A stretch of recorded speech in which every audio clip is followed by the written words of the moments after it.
Hello students, welcome to the class. This is मैं अभिषेक साहू।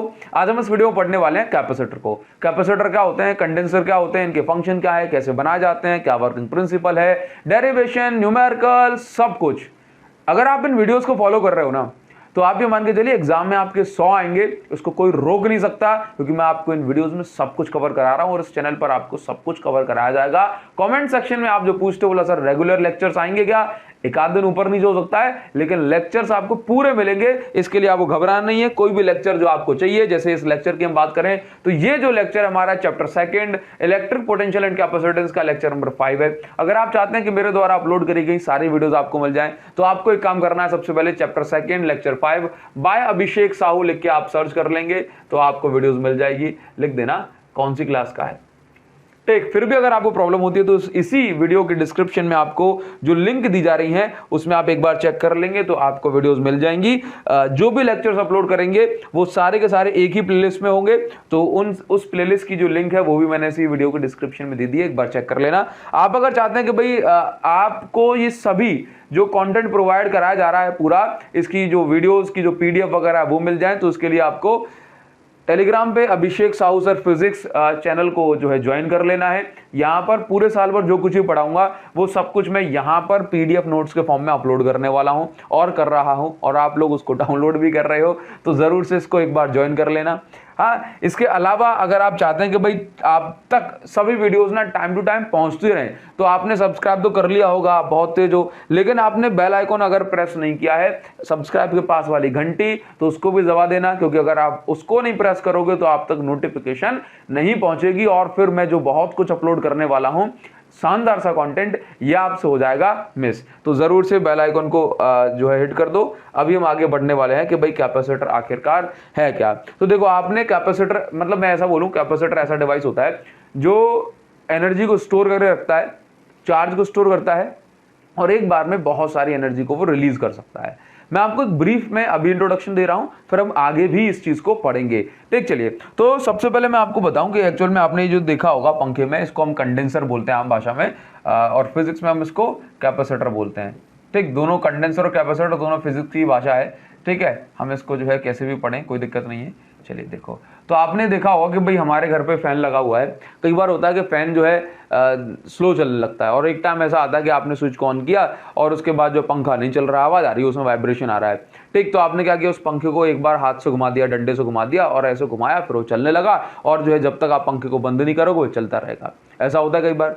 तो ऐसे केस में क्या हुआ होता है उस पंखे में, तो उस फैन में क्या होता है कि जो कंडेंसर जो होता है, ये हो सकता है कि ये डिस्चार्ज हो गया हो पूरी तरीके से, ये खत्म हो गया हो, ठीक। तो ये नहीं घूम रहा है, तो हमने एक्चुअल में जो घुमाया ना पहले अपने हाथ से, वो हमारे हाथ ने कैपेसिटर या कंडेंसर का ही काम किया। एक्चुअल में क्या होता है कि फैन जो है, इस फैन को स्टार्टिंग में, किसी भी चीज को स्टार्टिंग में घूमने के लिए ज्यादा एनर्जी चाहिए होती है, तो वो ज्यादा एनर्जी, उतनी एनर्जी एक बार में करंट से नहीं मिल पाती कि पंखा घूमना स्टार्ट कर जाए। तो होता क्या है कि भाई ये जो कैपेसिटर है ना, ये अपने अंदर बहुत ज्यादा एनर्जी को स्टोर करके रखता है, और जैसे ही फैन को ऑन करते हैं ना, तो ये कैपेसिटर खुद में से ज्यादा एनर्जी इस फैन को देता है, इस फैन की मोटर को देता है, और ये जो है घूमना स्टार्ट कर देता है। फिर जैसे ही घूमना स्टार्ट कर देता है, अब करंट इसको संभाल लेता है, बोला ये घुमाता रहेगा इसको।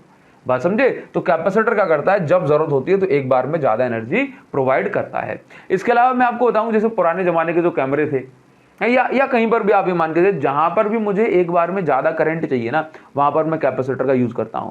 जैसे आपने देखा होगा कि भाई जो डॉक्टर्स जो होते हैं, कई बार मूवी में, आपने हिंदी मूवी से देखा होगा, वो जो प्रेस टाइप का होता है, उसको जो है निकाला और जो पेशेंट के चेस्ट पे लाके लगा दिया, तो उसको हम बोलते हैं डिफिब्रिलेटर। उसमें क्या होता है कि भाई जो हाथों से अगर आप पंप करोगे जो है हार्ट को, तो उतनी ज्यादा एनर्जी नहीं से प्रेस नहीं कर पाओगे, या उतनी ज्यादा एनर्जी हार्ट पर आप सप्लाई नहीं कर पाओगे, ताकि जो हार्ट रिवाइव कर सके, दोबारा से बीटिंग स्टार्ट कर सके। तो ऐसे केस में डिफिब्रिलेटर का इस्तेमाल किया जाता है और पेशेंट के चेस्ट पर ले जाके चिपका दिया जाता है। तो एक्चुअली वो जो प्रेस देखते हो ना, हाँ, वो डिफिब्रिलेटर के अंदर क्या है, वो कैपेसिटर ही है उसके अंदर। वो कैपेसिटर एक बार में पेशेंट के चेस्ट पे बहुत ज्यादा एनर्जी देते हैं, और उतनी एनर्जी से अगर हार्ट जो है दोबारा से फंक्शन करने लगा तो ठीक है, अदरवाइज फिर वो फंक्शन नहीं कर सकता। समझे? तो कैपेसिटर का इस्तेमाल हम वहां करते हैं जहां पर हमें एक बार में ज्यादा एनर्जी चाहिए होती है। जैसे कि पुराने जो कैमरे थे उसमें जो है फ्लैश जब भी हमें ग्लो करना है, तो एक बार में जब फ्लैश होता है तो कितनी लाइट होती है, हाँ, तो उतनी लाइट एक बार में जो सिंपल बैटरी है वो नहीं दे सकती, तो वो होता है, वहां पर भी किसका इस्तेमाल होता है, कैपेसिटर का। पुराने जो कैमरे थे ना, वो 2-4 बार फ्लैश अगर उनका ऑन हुआ तो वो फिर काम नहीं करते थे उनका फ्लैश। क्यों? कैपेसिटर की जो एनर्जी एक बार में ज्यादा जाती है, तो 2-4 बार आपने इसको यूज किया, कैपेसिटर हो गया खाली, अब अपन इसको यूज नहीं कर पाएंगे। बात समझे? चलिए, तो कैपेसिटर काम क्या है, ये लार्ज अमाउंट में एनर्जी को स्टोर करता है, मतलब ऐसे बोलें कैपेसिटर एनर्जी को स्टोर करता है और जरूरत पड़ने पर एनर्जी को ये सप्लाई भी करता है। समझे? चलिए आगे हम बढ़ेंगे। चलिए, तो सबसे पहले हम अभी जानेंगे कि कैपेसिटेंस एक्चुअल में क्या होती है। कैपेसिटेंस को हम आसान भाषा में कैपेसिटी भी बोलते हैं। क्या बोलते हैं? कैपेसिटी। ठीक, कैपेसिटी मतलब क्षमता। तो किसी भी कंडक्टर की कैपेसिटी कि वो कितना चार्ज होल्ड करके रख सकता है, कितना चार्ज खुद में पकड़ के रख सकता है, इसको हम उसको बोलते हैं कैपेसिटेंस ऑफ दैट कंडक्टर। अब जरा आप खुद सोचो कि मान के चलो मेरे पास एक स्फेरिकल कंडक्टर है, किसी भी शेप का हो सकता है, लेकिन मैं ये अभी कंसीडर कर लेता हूं, ज्यूम कर लेता हूं कि मेरे पास ये स्फेरिकल कंडक्टर है। तो आप मुझे ये बताओ कि मैं इस कंडक्टर को एक्चुअल में कितना चार्ज दे सकता हूं, बताओ जरा। मैं इस कंडक्टर को कितना मैक्सिमम चार्ज दे सकता हूं, आप ये जरा सोच के देखो कि कोई तो लिमिट होगी कि मैं इसको कब तक चार्ज दे सकता हूं। बोला सर नहीं दे तो चले जाओ, अब तो कोई दिक्कत नहीं है, वो तो पेट भर जाएगा उसका, तो वो अपने आप बोल देगा हाँ सर आ रही है कि नहीं। तो आप बताओ जरा कितना चार्ज दे सकता हूं। तो आंसर इज, ये जो कंडक्टर को चार्ज देना है ये कुछ फैक्टर्स पे डिपेंड करता है। कौन कौन से फैक्टर? चलिए, तो पहले मैं आपसे बात करता हूं कि मान के चलो कि अगर मैंने कहा कि इस कंडक्टर को मैंने चार्ज दिया, तो जरा सोचो चार्ज देने से क्या होता है, जितना ज्यादा मैं चार्ज दूंगा उतनी स्ट्रांग बनेगी इलेक्ट्रिक फील्ड। देख रहा है ये जो मैं नीचे लिख रहा हूं, ये बहुत काम की चीज है। चार्ज ज्यादा दूंगा तो इलेक्ट्रिक फील्ड स्ट्रांग बनेगी, और जितनी स्ट्रांग इलेक्ट्रिक फील्ड बनेगी उतना ही ज्यादा पोटेंशियल बढ़ जाता है किसी भी कंडक्टर का। देखो आपने पढ़ा है कि नहीं पढ़ा कि पोटेंशियल इज इक्वल टू होता है KQ/R। तो अगर आप चार्ज को बढ़ाएंगे तो पोटेंशियल मतलब उस कंडक्टर की जो ताकत है वो बढ़ जाएगी। और क्या? पोटेंशियल को हिंदी में आप ये मान के चलिए ताकत। जितनी स्ट्रांग इलेक्ट्रिक फील्ड उतनी स्ट्रांग ताकत। भाई अगर आप इस चीज को समझते हैं तो आपने इलेक्ट्रिक फील्ड की यूनिट पढ़ी है, इलेक्ट्रिक फील्ड का रिलेशन तो पढ़ा है dV/dr, या फिर इलेक्ट्रिक फील्ड की यूनिट भी क्या होती है, वोल्ट पर मीटर। मतलब इलेक्ट्रिक फील्ड की स्ट्रेंथ को भी हम वोल्ट पर मीटर में मेजर करते हैं। समझे? न्यूटन पर कूलाम तो होती है, लेकिन वोल्ट पर मीटर भी होती है। समझे? मतलब कितना वोल्ट है 1 मीटर पे, या 1 मीटर आगे बढ़ने से कितना वोल्ट चेंज हो रहा है। तो आप ये मान के चलिए कि अगर मैं चार्ज को बढ़ाता हूं तो बढ़ती है इलेक्ट्रिक फील्ड, और जितनी स्ट्रांग इलेक्ट्रिक फील्ड उतनी ज्यादा वोल्ट, उतनी ज्यादा क्या, वोल्ट मतलब ताकत, पोटेंशियल। समझे? चलिए अब जरा सोचो कि अगर मैंने इलेक्ट्रिक फील्ड को ज्यादा स्ट्रांग बना दिया तो होगा क्या कि इसके सराउंडिंग में, जैसे मान के चलो एयर है, तो एयर के पास ऑब्वियस सी बात है एटम होंगे। तो अभी क्या होता है कि एयर के इलेक्ट्रॉन आसानी से जो है बाहर टूट के नहीं निकल के आते। तो आप जैसे जैसे इस कंडक्टर पे चार्ज बढ़ाते गए, तो एक टाइम ऐसा आएगा कि भाई इसकी इलेक्ट्रिक फील्ड मतलब इसका पोटेंशियल इतना स्ट्रांग हो जाएगा कि इसका जो एयर का जो इलेक्ट्रॉन है इसमें से खिंच के इस साइड चला आएगा, और ये इलेक्ट्रॉन जब इस साइड आया तो इसने इसको कर दिया न्यूट्रलाइज। तो इस एक जो पॉजिटिव चार्ज था वो खत्म हो गया, वो न्यूट्रलाइज हो गया। फिर आपने क्या किया कि इसको 100 पॉजिटिव चार्ज और एक्स्ट्रा दे दिए। तो जितने पॉजिटिव चार्ज आप एक्स्ट्रा दोगे उतने ही ये एयर में से इलेक्ट्रॉन्स को खींच लेगा, और जो 100 पॉजिटिव आपने एक्स्ट्रा दिए थे वो 100 पॉजिटिव हो गए एयर के इलेक्ट्रॉन से न्यूट्रलाइज। बात समझ में आई? बोला सर हम कितने इलेक्ट्रॉन्स को या कितने चार्ज को एक्स्ट्रा बोलते हैं? आंसर इज आप नहीं बोलते। होता क्या है कि भाई कोई भी सराउंडिंग मीडियम होता है ना, चाहे जैसे कंडक्टर एयर में रखा है, तो एयर की एक डाइलेक्ट्रिक स्ट्रेंथ होती है। क्या होती है? Dielectric strength. ठीक है? एयर की जो डाइलेक्ट्रिक स्ट्रेंथ है दैट इज 3 × 10⁶ वोल्ट पर मीटर। मतलब जब इतनी स्ट्रांग इलेक्ट्रिक फील्ड, ये इलेक्ट्रिक फील्ड की यूनिट बोली है मैंने अभी आपको, जब इतनी स्ट्रांग इलेक्ट्रिक फील्ड लगा दी जाएगी ना तो एयर में से इलेक्ट्रॉन टूट के आगे बढ़ जाएगा। समझे? तो कितना चार्ज हम होल्ड कर सकते हैं ये डिपेंड करता है कि भाई इस चार्ज के कारण कितनी स्ट्रांग इलेक्ट्रिक फील्ड बन रही है। हाँ, अब इतनी स्ट्रॉन्ग इलेक्ट्रिक फील्ड से किसी में से इलेक्ट्रॉन निकलेगा कि निकलेगा, ये डिपेंड करता है कि भाई उस मटेरियल के लिए डाइलेक्ट्रिक स्ट्रेंथ क्या है।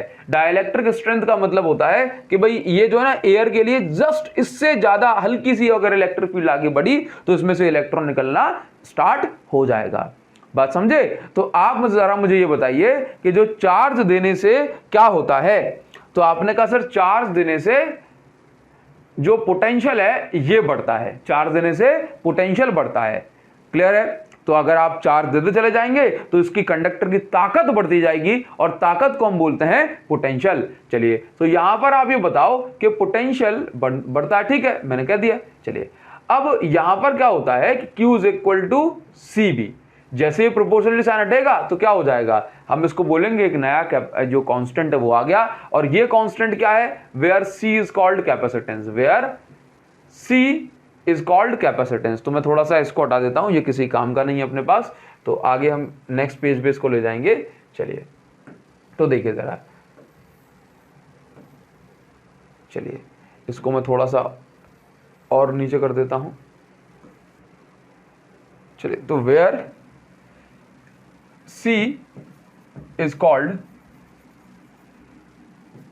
कैपेसिटेंस, C को हमने क्या बोला, कैपेसिटेंस बोला।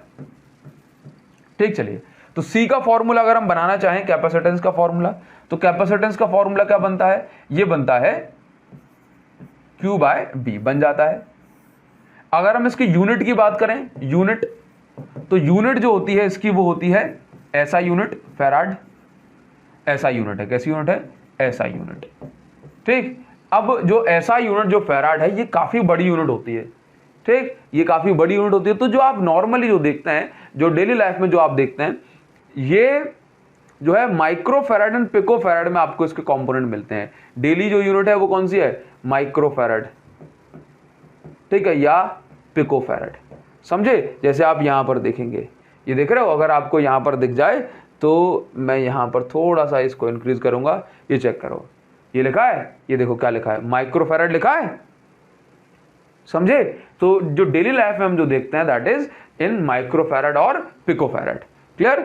चलिए, हम आगे बढ़ जाएंगे।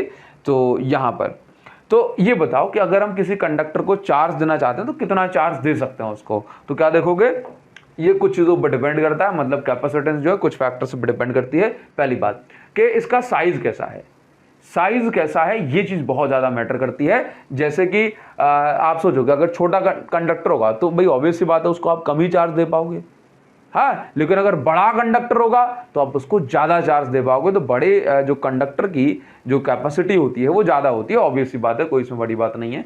रीजन भी मैं आपको दूं तो जैसे मान के चलो आपने 100 कूलम चार्ज दिया, अब छोटे वाले कंडक्टर को दोगे तो इसकी इलेक्ट्रिक फील्ड लाइन पास पास में होंगी, जिससे जो है इलेक्ट्रिक फील्ड हो जाएगी ज्यादा स्ट्रॉन्ग इलेक्ट्रिक फील्ड होने से एयर का इलेक्ट्रॉन जल्दी से टूट के आ जाएगा और हम इसको और ज्यादा चार्ज नहीं दे पाएंगे।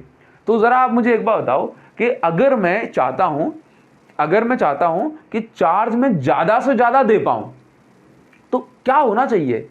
मैं चाहता हूं कि चार्ज में दे सकूं, लेकिन जो उसका पोटेंशियल है ना, जो उसकी इलेक्ट्रिक फील्ड है वो कम से कम बने।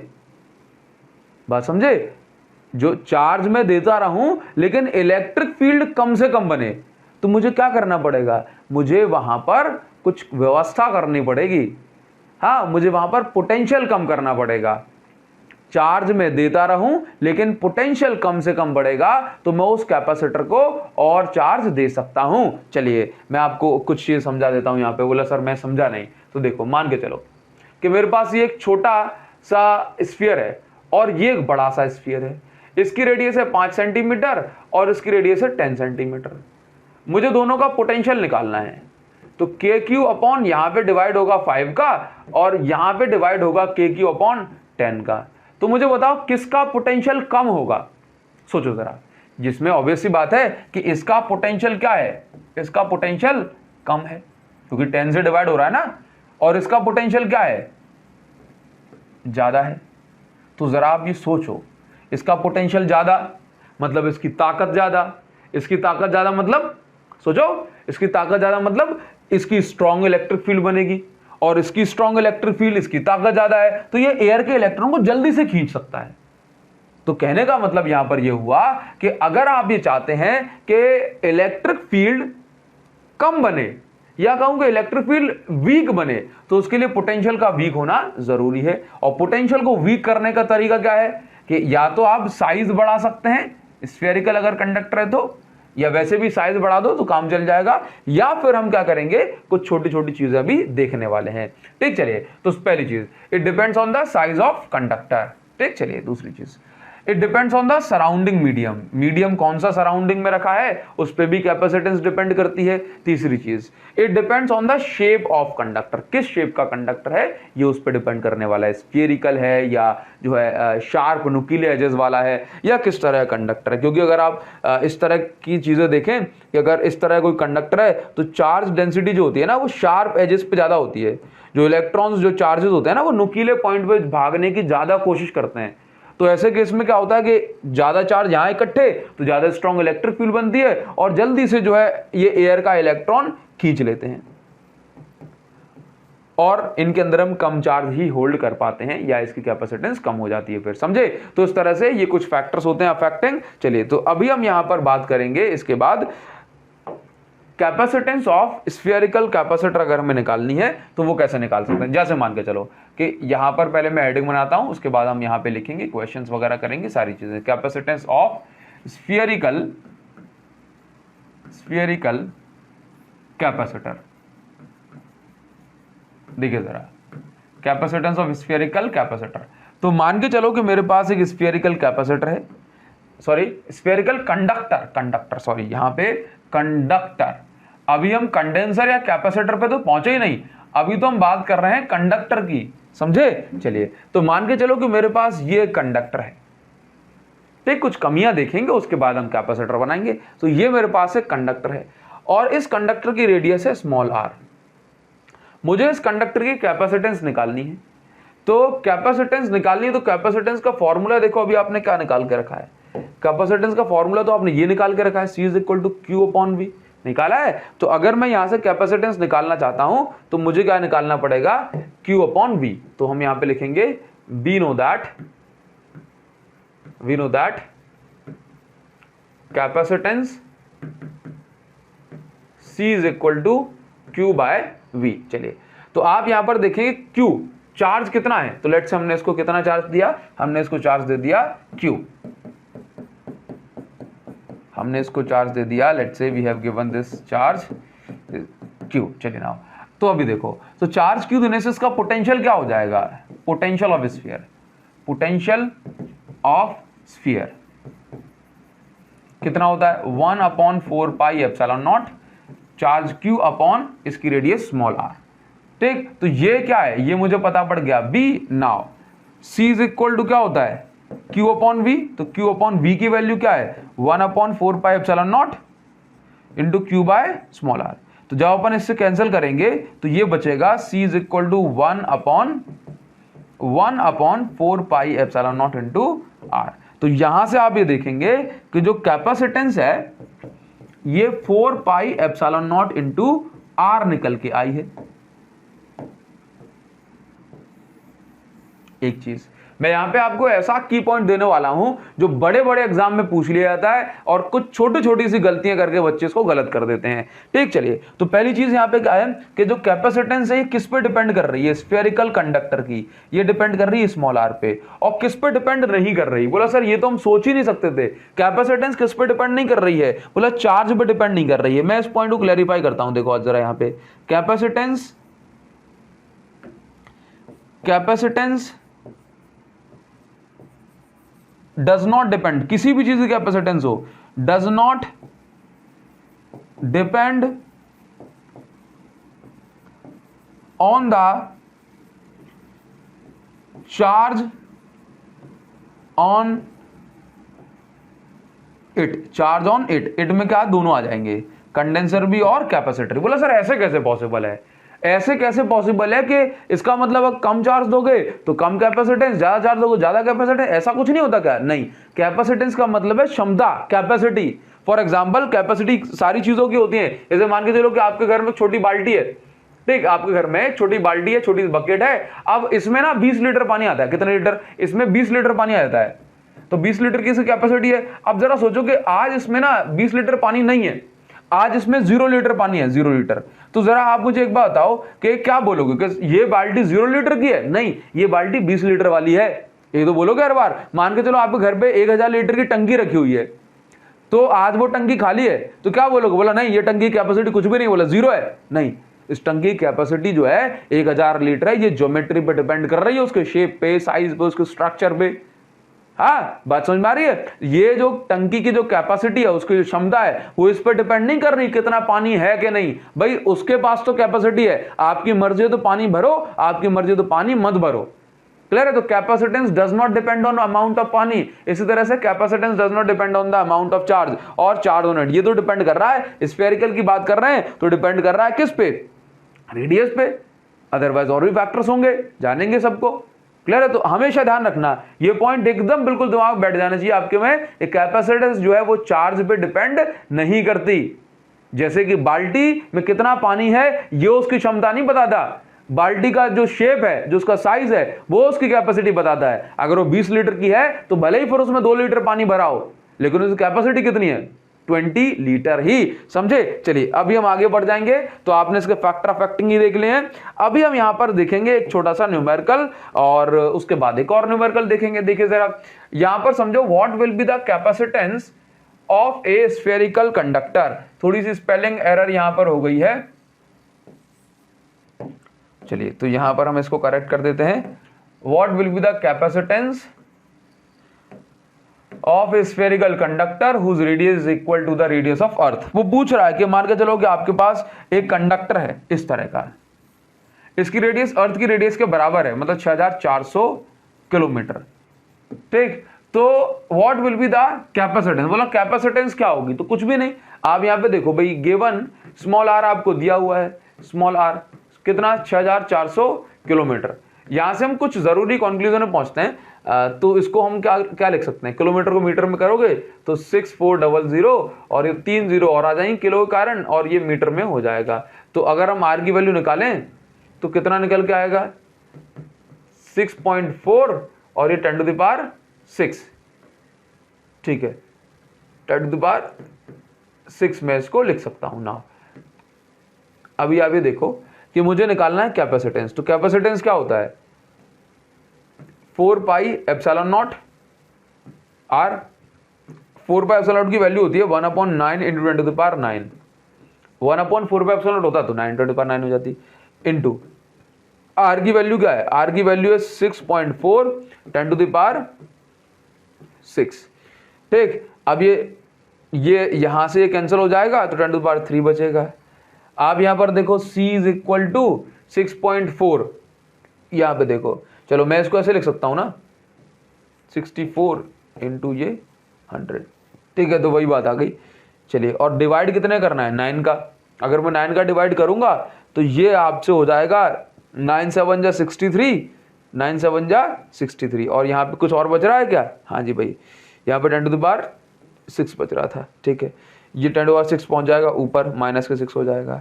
अभी देखो 9 7 जा 63 पॉइंट लगा दिया आपने, यहाँ पर फिर 1 1 कैंसिल हो जाएगा।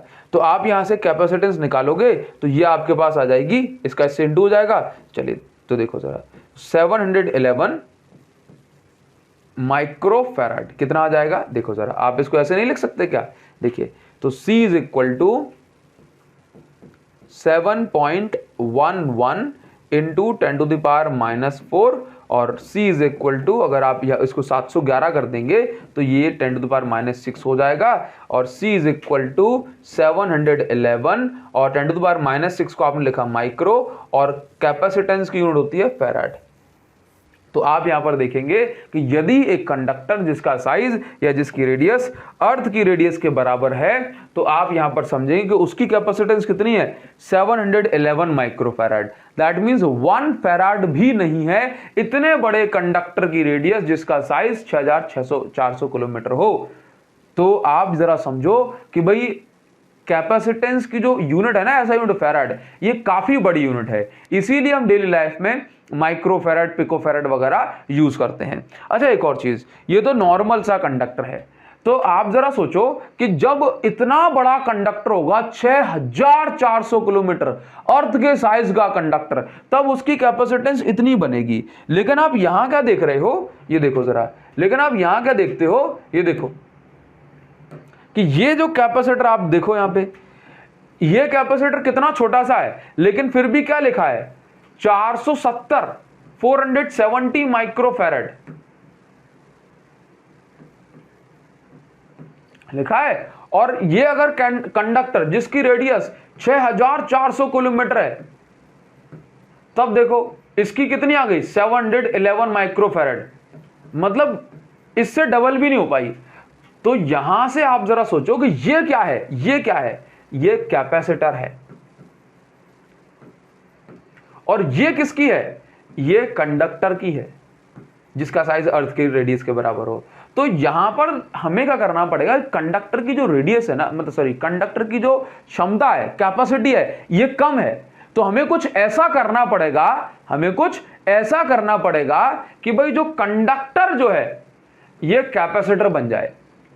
हमें कुछ ऐसा दिमाग लगाना पड़ेगा, ऐसी तिकड़म बिठानी पड़ेगी कि जो कंडक्टर है ना, उसकी कैपेसिटेंस, उसकी कैपेसिटी, उसकी क्षमता बढ़ जाए और हम उसको कैपेसिटर बोलने लगे।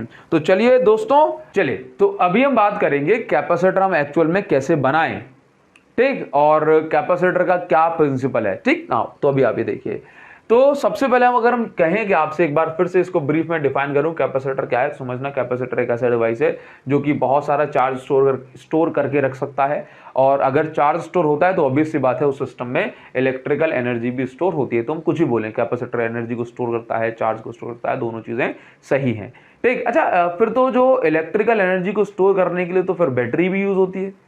इलेक्ट्रिकल एनर्जी हम बैटरी के अंदर भी स्टोर करते हैं। दोनों में क्या डिफरेंस है, तो याद रखिए बैटरी एक कांस्टेंट रेट से करंट देती है, जबकि या कहूं एनर्जी देती है, बैटरी एक कांस्टेंट रेट से एनर्जी देती है, जबकि कैपेसिटर एक बार में ही बहुत सारी एनर्जी को रिलीज कर देता है। दोनों के बीच में ये बेसिक सा डिफरेंस होता है, ठीक ना। तो अभी देखो कैसे एक कैपेसिटर को बनाया जाता है। तो देखिए, जैसे मान के चलो कि मेरे पास ये एक कंडक्टर है।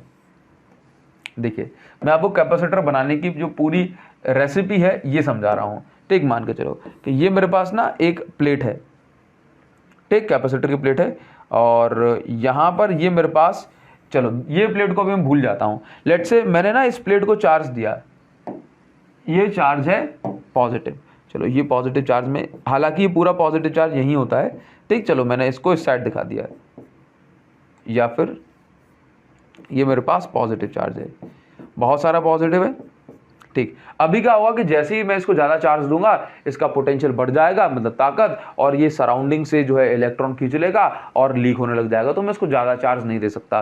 तो आप जानते हो कि चार्ज देने से पोटेंशियल बढ़ता है, कंडक्टर की ताकत। तो मुझे कुछ ऐसा करना पड़ेगा, मैं इसको चार्ज भी देता रहूं और पोटेंशियल भी इसका ना बढ़े या पोटेंशियल भी इसका कम बढ़े। तो इसके लिए हम क्या करते हैं कि इसके पास में एक दूसरा कंडक्टर ले आते हैं। जब मैं दूसरा कंडक्टर लेके आता हूं, न्यूट्रल कंडक्टर, तो ये पॉजिटिव चार्ज के कारण इसके इनर साइड पे इस कंडक्टर में नेगेटिव चार्ज इकट्ठे हो जाते हैं, नेगेटिव चार्ज, और इस साइड पॉजिटिव चार्ज इकट्ठे हो जाते हैं ड्यू टू रिपल्जन। तो आप क्या देखते हैं यहां पर कि जब मैं इस कंडक्टर को ऐसा करने से क्या हुआ, देखो जरा, ऐसा करने से क्या हुआ, मान के चलो इस कंडक्टर का खुद का पोटेंशियल अभी 100 वोल्ट है, तो मैं इसको अब और चार्ज नहीं दे पा रहा हूं, मान के चलिए। अभी क्या हुआ, इस नेगेटिव चार्ज के आने से पोटेंशियल हो जाता है कम। तो क्योंकि नेगेटिव भी इस कंडक्टर के पास, कंडक्टर की जगह पर अपना पोटेंशियल कुछ बनाएगा। लेट्स से नेगेटिव ने पोटेंशियल बनाया -90 वोल्ट, ठीक, चलिए, और या फिर चलो मैं ऐसे बोलता हूं -50 वोल्ट। अब पॉजिटिव थोड़ा सा इससे दूर है, तो पॉजिटिव भी कुछ पोटेंशियल बनाएगा। तो पॉजिटिव ने बनाया +40 वोल्ट बनाया, ठीक। तो अभी आप यहां पे देखिए कि नेट पोटेंशियल इस सिस्टम का कितना हो गया, नेट पोटेंशियल देखो जरा कितना हो गया, 100 और 40 140, और माइनस का 50 तो 90, तो 90 वोल्ट जो है पोटेंशियल इसका हो गया। तो आप भी समझो कि अगर मैं एक अनचार्ज्ड कंडक्टर ले आता हूं तो उससे जो पोटेंशियल है वो क्या हो जाता है, वो पोटेंशियल हो गया कम। तो अब मैं इसको और चार्ज, मतलब ताकत कम हो गई ना, तो मैं उसको और चार्ज दे सकता हूं, समझे। अब जरा सोचो, या इसका पोटेंशियल कम हो गया और चार्ज दे सकता हूं, तो आप ये बताओ कि हमने पोटेंशियल कम करके क्या बढ़ा दी, इसकी क्षमता, कैपेसिटी बढ़ा दी, अब ये और चार्ज को स्टोर कर सकता है। तो यहां से आप क्लियर हो रहा है कि अगर आप पोटेंशियल को कम करोगे तो कैपेसिटेंस बढ़ जाएगी। ठीक, चलिए अभी जरा सोचो कि क्या होगा अगर मैं इसको अर्थिंग कर दूं। यहां पर जैसे ही मैं इसकी अर्थिंग करूंगा, मैं चाहता हूं कि भाई और पोटेंशियल कम हो जाएगा तो अच्छी बात है ना, तो मैं और चार्ज दे सकता हूं। तो जब मैं इसकी अर्थिंग करता हूं तो होता क्या है कि भाई जो भी पॉजिटिव चार्ज इस साइड थे, अर्थिंग करने से जो भी पॉजिटिव चार्ज इस साइड थे वो सारे के सारे पॉजिटिव चार्ज न्यूट्रल हो गए, क्योंकि वो अर्थ से अर्थ के डायरेक्ट कॉन्टेक्ट में आ गए। तो अभी होगा क्या कि भाई इस साइड जो प्लस जो चार्ज बन रहा था, प्लस का जो पोटेंशियल है वो पोटेंशियल खत्म। अब कौन सिर्फ पोटेंशियल बना रहा है, सिर्फ माइनस का 50 वोल्ट। तो अब आप ये देखेंगे after earthing, after earthing potential कितना हो गया, देखो जरा, प्लस का 50 वोल्ट। तो अब क्या हो गया, आपने अर्थिंग कर दी, तो अर्थिंग करने से क्या हो गया कि अब ये बन गया और ज्यादा चार्ज स्टोर करने वाला सिस्टम, है कि नहीं, क्योंकि पोटेंशियल, नेट पोटेंशियल कितना बचा, 50 वोल्ट। अब नेट पोटेंशियल अगर 50 वोल्ट बचा है तो उसका मतलब हुआ कि हम इसको और ज्यादा चार्ज दे सकते हैं, क्योंकि ताकत कम हो गई है इसकी, बात समझे। तो जितना आप जो है पोटेंशियल को कम करते चले जाएंगे उतना ही ज्यादा आप चार्ज इसके अंदर स्टोर करते चले जाएंगे, और अगर चार्ज स्टोर होता है तो फिर एनर्जी भी स्टोर होती है।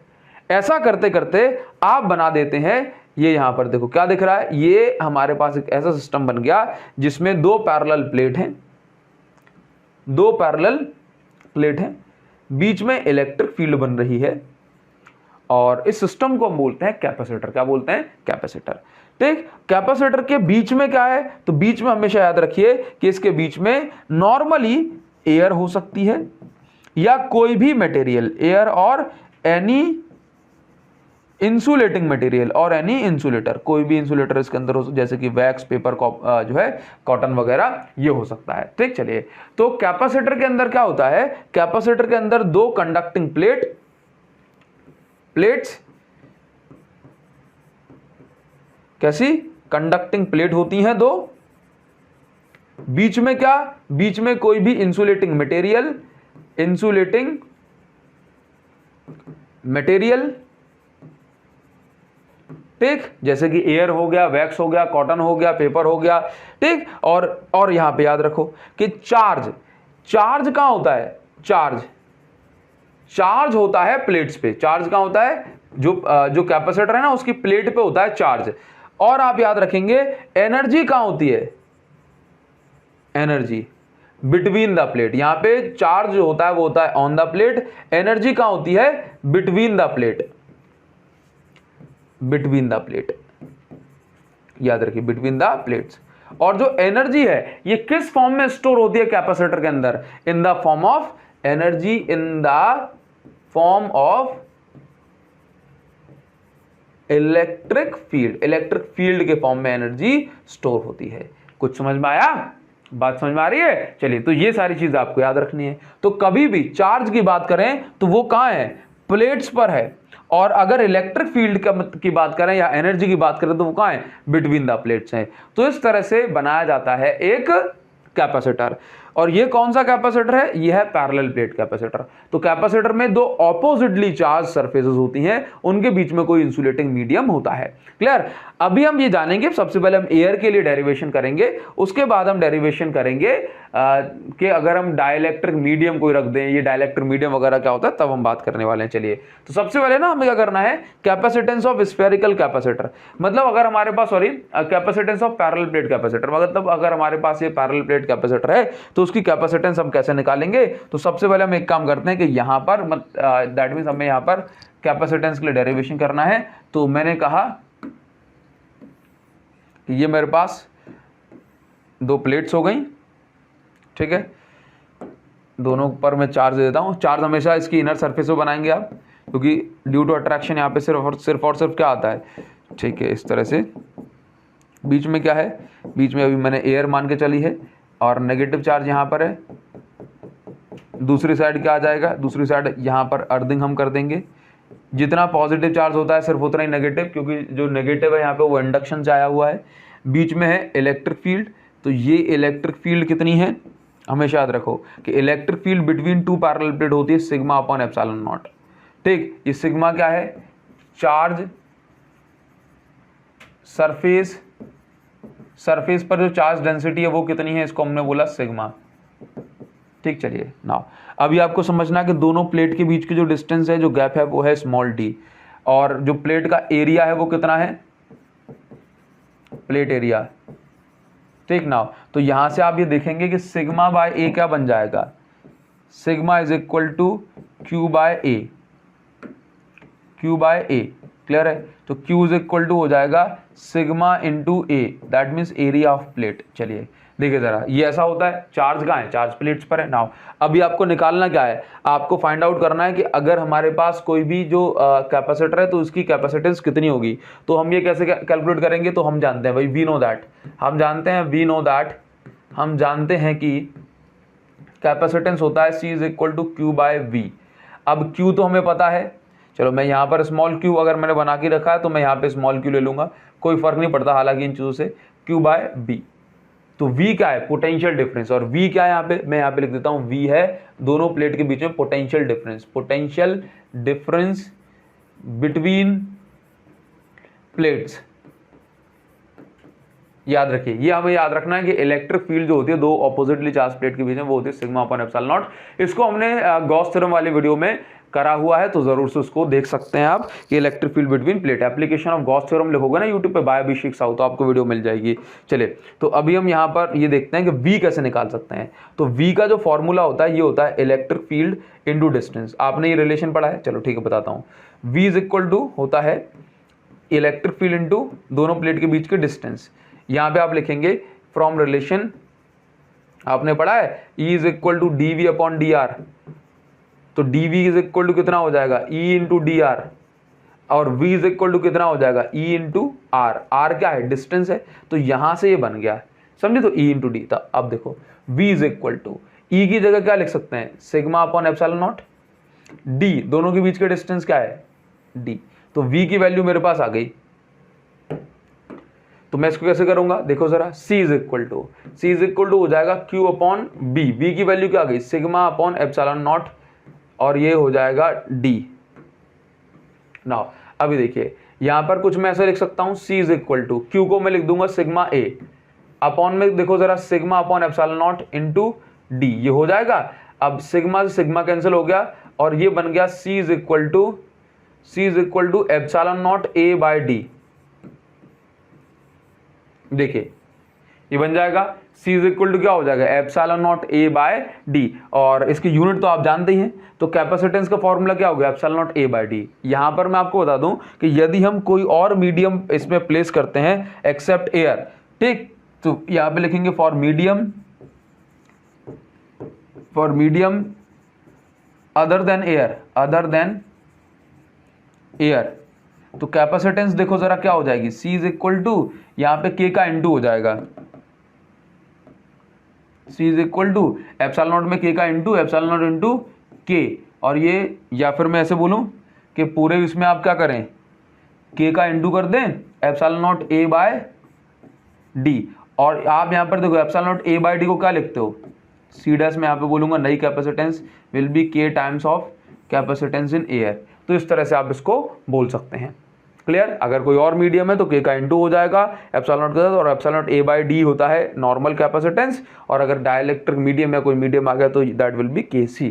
ठीक ना, यहां से हम ये क्लियर कर सकते हैं कि यदि आप कैपेसिटर के बीच में एयर के अलावा और कुछ भरते हैं तो वहां से जो कैपेसिटेंस होगी वो बढ़ जाती है।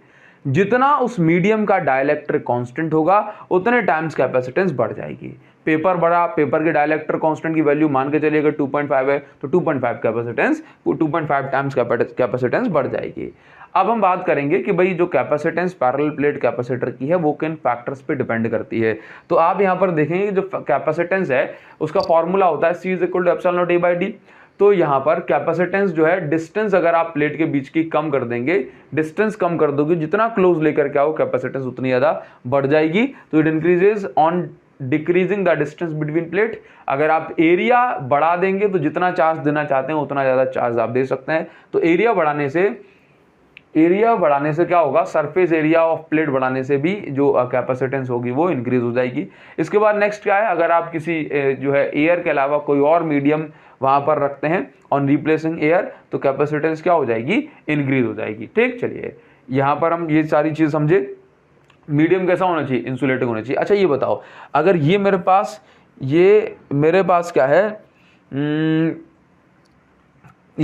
ये दो प्लेट हैं, कैपेसिटर की प्लेट है, और यहां पर मैंने पूरे में इसमें कंडक्टर भर दिया, ठीक, कंडक्टर, एयर की जगह कंडक्टिंग कोई मटेरियल रख दिया पूरा, तो ये क्या बन जाए, ये कैपेसिटर शॉर्ट सर्किट हो जाए। Capacitor will become short circuit, और सिर्फ ये कंडक्टर की तरह ही बिहेव करेगा, फिर इट विल नो मोर, हाँ, विल बिकम शॉर्ट सर्किट, ठीक, it will be no more capacitor, ये कैपेसिटर नहीं होगा। ठीक, आप इस पॉइंट को यहां पे लिख सकते हैं, काम की चीज है। ठीक, चलिए आगे बढ़ेंगे, और यहां पर एक क्वेश्चन मिल जाता है। हालांकि जिस टॉपिक से ज्यादा क्वेश्चन आएंगे मैं उसके लिए, जैसे हमने फर्स्ट चैप्टर में वीडियो की थी, इसके लिए भी करेंगे। देखिए जरा, तो अभी हम बात करते हैं कि भाई दो पैरेलल प्लेट ये देखो क्या कहा जा रहा है कि एक पैरेलल प्लेट कैपेसिटर है, the plates of parallel plate capacitor are 5 mm apart. That means यहाँ पर जो गिवन है ये हमें दिया हुआ है डिस्टेंस, तो ये डिस्टेंस कितनी है, 5 mm, तो मैं इसको लिखूंगा 5 × 10⁻³ मीटर। चलिए डायरेक्ट हमने लिख लिया, इतने डिस्टेंस अपार्ट है। नाउ इनका जो एरिया है ये 2 मीटर स्क्वायर, तो एरिया की जगह मैं लिख देता हूँ 2 मीटर स्क्वायर, बहुत सही। नाउ आगे दिया था प्लेट्स आर इन वैक्यूम, तो कोई दिक्कत नहीं है, के की वैल्यू 1 हो जाएगी। चलिए थोड़ा सा और आगे बढ़ेंगे, तो पोटेंशियल डिफरेंस V की जो वैल्यू है, ये पोटेंशियल डिफरेंस जो अप्लाई किया जा रहा है ये है 1000 वोल्ट का। फाइंड द कैपेसिटेंस, तो कैपेसिटेंस निकालनी है एक चीज, इसके अलावा चार्ज निकालना है, दोनों प्लेट पे कितना चार्ज होगा, इसके अलावा इलेक्ट्रिक फील्ड निकालनी है। देखिए तो एक एक करके कैलकुलेशन करेंगे। यहाँ पे एरिया दिया हुआ है, अच्छा चार्ज निकालेंगे तो 4Q = σ/a से निकलेगा। सिग्मा गिवन है क्या, हाँ सिग्मा गिवन नहीं है, तो सबसे हाँ जी भाई, तो इसमें एक काम कर सकते हैं, इलेक्ट्रिक फील्ड, सबसे पहले इलेक्ट्रिक फील्ड निकल सकती है। तो हम जानते हैं कि भाई इलेक्ट्रिक फील्ड का जो फॉर्मूला होता है E = ये थर्ड पॉइंट में इसको बोल देता हूं, ये होता है B × D, distance between plate. तो इलेक्ट्रिक फील्ड ये B कितना है, B है 1000 वोल्ट, और डिस्टेंस कितनी है 5, और ये × 10⁻³ मीटर। तो यहाँ पर इलेक्ट्रिक फील्ड जो हो जाएगी दैट विल बी 5 वोल्ट पर मीटर। ठीक, तो मुझे इलेक्ट्रिक फील्ड मिल गई कितनी, 5 वोल्ट पर मीटर। क्लियर हुई बात, समझ पा रही है ना। अभी अगर मुझे इलेक्ट्रिक फील्ड मिल गई और मुझे तो Q मिल सकता है, Q देखो जरा, Q E = चलो सेकंड पॉइंट में देख लेता हूं, या the plates are in vacuum, charge in each plate. ठीक है, ठीक है, तो E = चलो यहाँ से मुझे V कैलकुलेट मैं कर सकता हूँ। अच्छा V दिया हुआ है और Q नहीं गिवन है मुझे, तो Q एक बार निकल जाए तो मजा आ जाए। चलो कैपेसिटेंस निकाल लेते हैं। कैपेसिटेंस का फॉर्मूला होता है ε0A/d, तो यहाँ से निकल ही जाएगा। ε0D की वैल्यू होती है 8.85 × 10⁻12। एरिया गिवन है, ठीक है, और यहाँ पे डिस्टेंस गिवन है 5 × 10⁻³ ठीक। चलिए तो यहाँ से क्या कितना हो जाएगा, ये कैलकुलेशन करोगे तो -10⁹ आ जाएगा, ठीक है, और ये हो जाएगा कैपेसिटेंस C = 8.85 का मतलब होता है ये 17, 8.85 कितना होता है भाई, देखो 2 5 × 10, 1 2 8 16 17, और ये आपका 2 8 16 17, हाँ जी 17.70 आ जाएगा। इनटू में है 10⁻⁻9, अपॉन में है 5। ठीक, कैंसलेशन करोगे तो C = आपके पास 5 3 जा 15, फिर यहाँ पे 2 बचेगा, पॉइंट लगा दिया तो 5 5 जा कुछ हो जाएगा, तो अप्रॉक्स 3.5 में इसको मान सकता हूँ, 3.5 × 10⁻⁹ ठीक है, -9, ये हो गया फैराड। तो 3.35 पिको फैराड ये वैल्यू हो गई।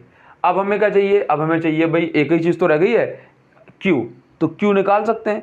अब देखो जरा Q इज इक्वल टू क्या होता है C बाय V, तो C कितना है 3.5 इंटू 10⁻⁻⁹ -9 और V कितना है, V है 1000 वोल्ट, 1000 वोल्ट। तो यहां से आप ये देखेंगे कि Q इज इक्वल टू ये ऊपर जाके 3.5 इंटू 10⁻⁻³ मतलब 10⁻⁻12 कूलाम ये हो जाएगा। अगर कहीं पे कोई थोड़ी छोटी मोटी गलती हो रही हो तो उसको करेक्ट कर लें कैलकुलेशन में, बाकी तो कोई प्रॉब्लम है ही नहीं। तो उस तरह से आप इसमें से ना इतना ही सिंपल क्वेश्चन बनेगा, क्लियर है। और आगे बढ़ेंगे तो आपको जो है वैरायटीज भी मिलेंगी। अभी आप देखिए कि जैसे मान के चलिए कि आपको कैपेसिटर की कैपेसिटेंस को बढ़ाना है, तो उसके लिए आपको कैपेसिटर की प्लेट्स के बीच में एयर के अलावा कोई दूसरा इंसुलेटिंग मीडियम रखना पड़ेगा, और उस इंसुलेटिंग मीडियम को हम बोलते हैं डाइइलेक्ट्रिक। तो सर डाइइलेक्ट्रिक क्या होता है और ये किस तरह से कैपेसिटर की कैपेसिटेंस को बढ़ाता है, अभी हम जानने वाले हैं। तो देखो डाइइलेक्ट्रिक कुछ भी नहीं होता है, डाइइलेक्ट्रिक सिंपल इंसुलेटिंग मटेरियल ही होते हैं, लेकिन इंसुलेटर के अंदर करंट फ्लो नहीं होता।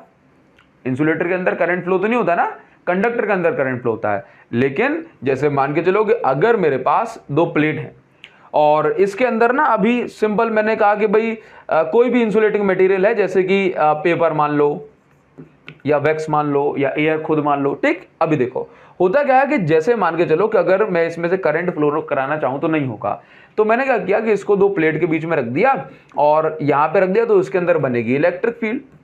अब अगर इलेक्ट्रिक फील्ड बनेगी तो इस इलेक्ट्रिक फील्ड के कारण इस मटेरियल के जो जैसे कि पेपर है, तो इसके जो इलेक्ट्रॉन्स वगैरह हैं वो इस साइड आ जाएंगे और जो पॉजिटिव चार्ज है वो इस साइड आ जाएगा।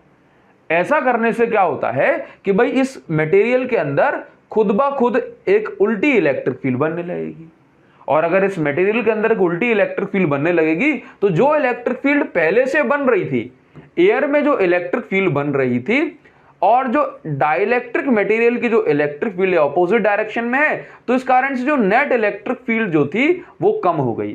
तो आप जरा सोचो कि अगर इलेक्ट्रिक फील्ड जितनी कम हो जाएगी उतना ही पोटेंशियल कम होता है। तो इसका मतलब ये हो गया कि भाई डाइइलेक्ट्रिक को इंट्रोड्यूस करने से कैपेसिटेंस बढ़ जाती है, क्योंकि इलेक्ट्रिक फील्ड कम हो रही है और इलेक्ट्रिक फील्ड और पोटेंशियल डायरेक्टली प्रोपोर्शनल होते हैं।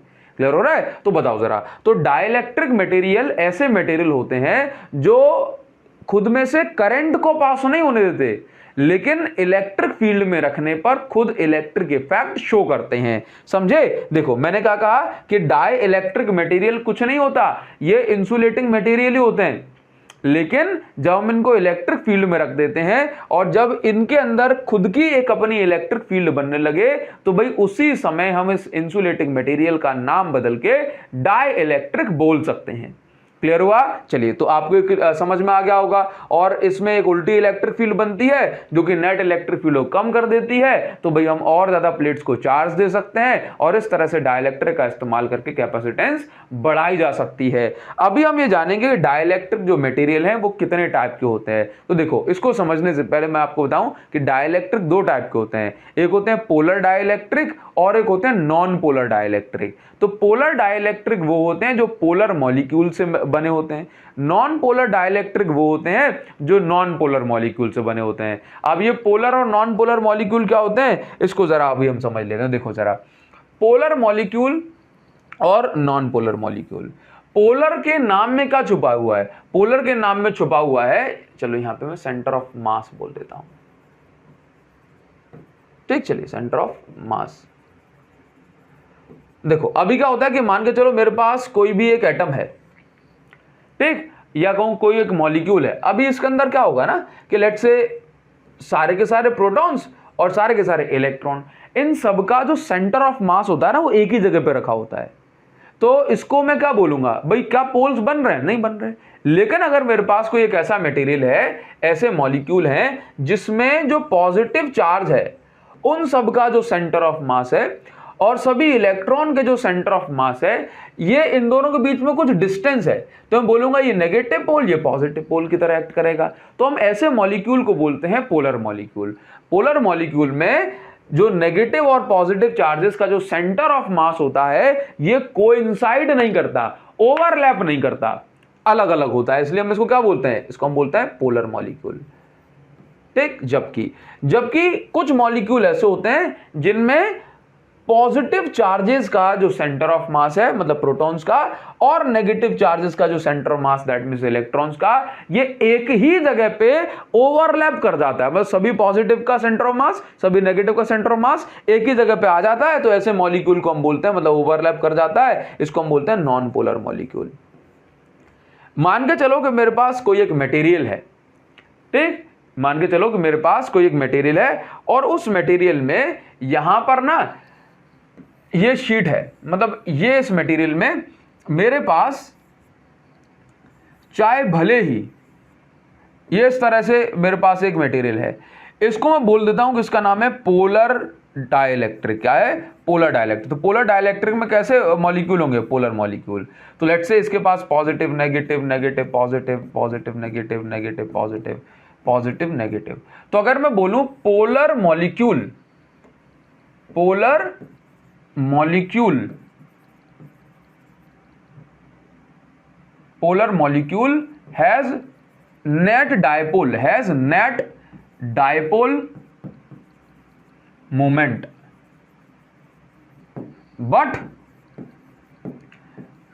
but polar dielectric material having infinite molecule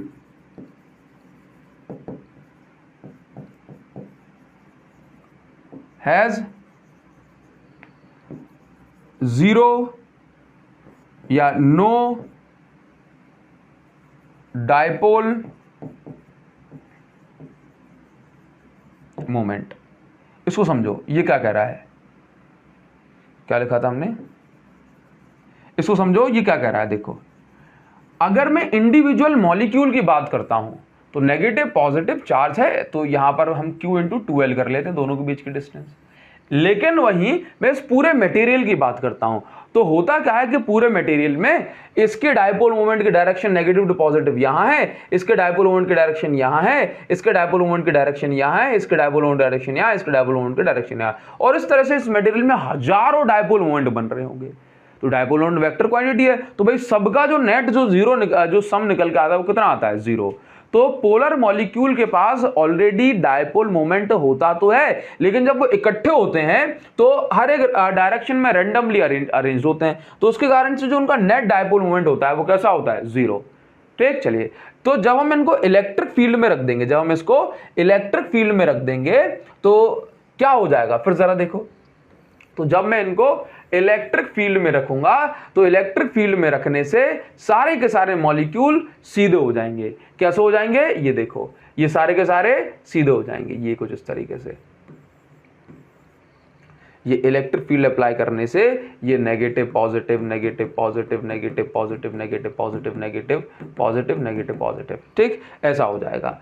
तो अब आपको ये समझना है कि जब आप इलेक्ट्रिक फील्ड अप्लाई कर देते हो तो क्या होता है कि नेट डाइपोल मोमेंट आ जाता है। तो on applying electric field, on applying external electric field, net dipole moment is created.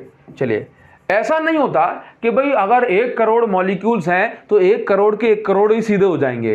Insulating medium है तो सारे तो सीधे नहीं होते। इसके अलावा क्योंकि थर्मल एजिटेशन होता है टेम्परेचर के कारण, तो कुछ मॉलिक्यूल यहां पर ऐसे बीच बीच में भी फंसे होते हैं, इस तरीके से वो सीधे नहीं भी हो पाते।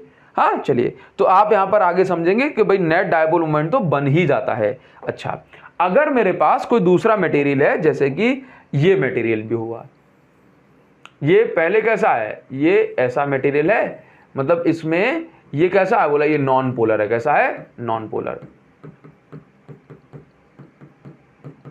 तो जब आप इसको इलेक्ट्रिक फील्ड में अप्लाई करते हैं, ऐसा बोलना चाहिए मुझे, जब आप इसको इलेक्ट्रिक फील्ड में रखते हैं तो नॉन पोलर के अंदर भी ये जो है एटम जो है मॉलिक्यूल्स आ जाते हैं। या ऐसा बोलूं मैं कि जब आप इसको इलेक्ट्रिक फील्ड में रख देते हैं तो नॉन पोलर के अंदर भी नेट डायपोल मोमेंट बनने लग जाता है, जिसको मैं कुछ इस तरीके से दिखा सकता हूं।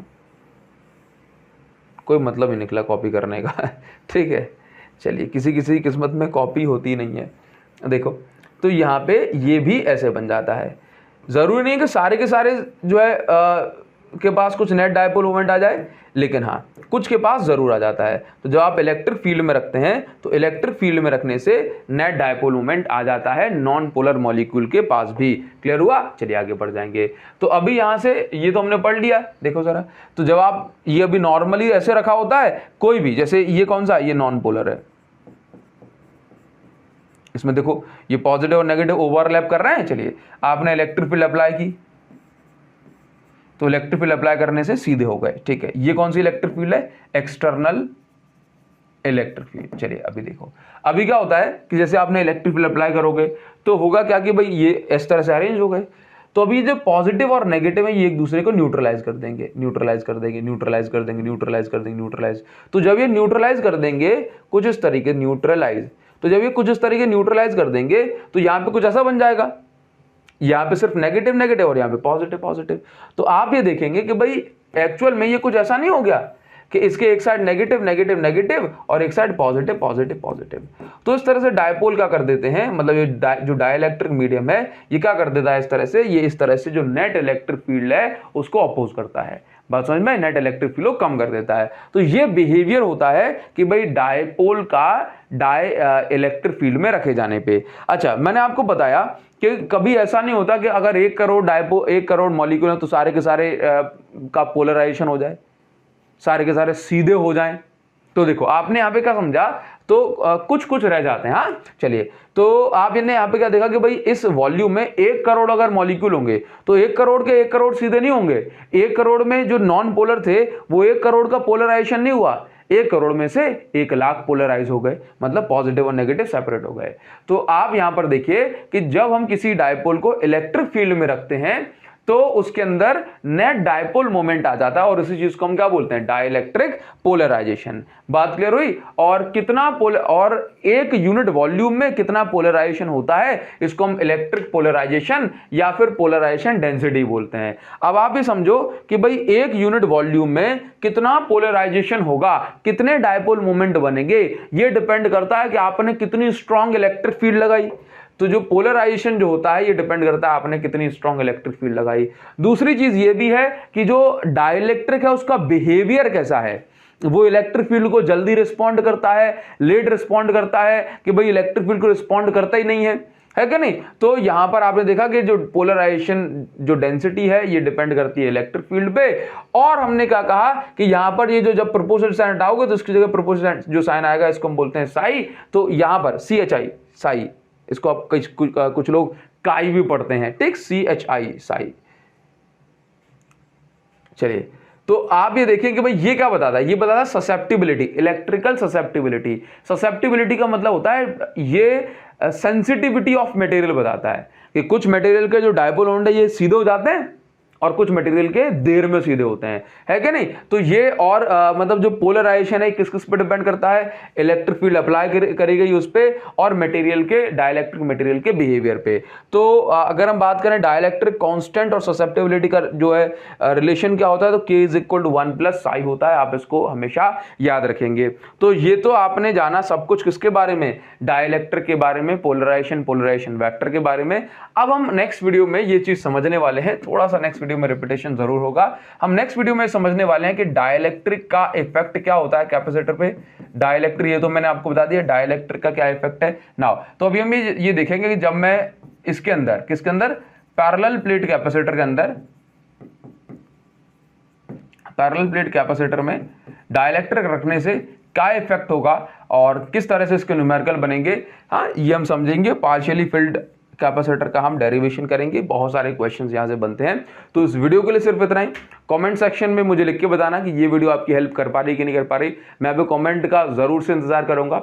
और आप अगर मुझे कमेंट में लिख के बताओगे तो मुझे खुशी होगी कि भाई कम से कम मेरे वीडियोस कुछ स्टूडेंट्स के काम आ पा रही हैं। और अगर आप चाहते हैं कि भाई इन वीडियोस को आप आगे बढ़ाएं तो सबसे पहला काम आप करेंगे, पहले तो आप टेलीग्राम चैनल को ज्वाइन कर लेना अभिषेक साहू सर फिजिक्स के नाम से। और आपको दूसरा काम करना है कि आप इन वीडियोस को अपने फ्रेंड्स के साथ शेयर करते हैं। आपका एक शेयर इस चैनल की ग्रोथ में हेल्प करेगा सो दैट ये वीडियोस और आगे तक पहुंच पाएंगी। तो इस वीडियो के लिए सिर्फ इतना ही, तब तक के लिए thank you so much guys, thanks a lot, see you again in the next video. Thank you guys, thank you.